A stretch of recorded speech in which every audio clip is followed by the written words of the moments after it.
ગેનીબેન ઠાકોરે સમાજનું બંધારણ સમાજ સમક્ષ રજૂ કર્યું. સામાજિક પ્રસંગોમાં કુરિવાજોને ડામવા 16 નવા નિયમ ઘડાયા છે. આ બંધારણ બનાસકાંઠા, વાવ, થરાદ અને પાટણ સહિતના 3 જિલ્લાના 27 તાલુકાઓને લાગુ પડશે.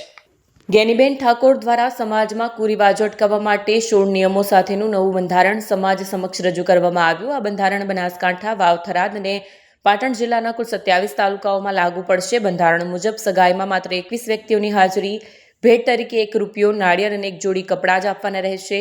લગ્ન પ્રસંગ વર્ષમાં માત્ર મહા અને વૈશાખ માસ દરમિયાન જ યોજાશે. જાનમાં વધુમાં વધુ 100 વ્યક્તિઓ અને મહત્તમ 11 વાહનોની મર્યાદા રાખવામાં આવી છે.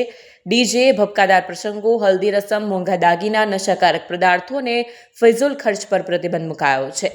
જમણવાર, મામેરા, મરણ અને જન્મદિવસ પ્રસંગોને પણ સરળ અને સીમિત રાખવા પર ભાર મુકાયો છે.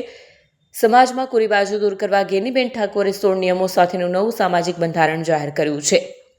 વિડીયો જર્નાલિસ્ટ સિદ્ધરાજ ઠાકોર સાથે સત્યા ટીવી ન્યૂઝ, વાવ.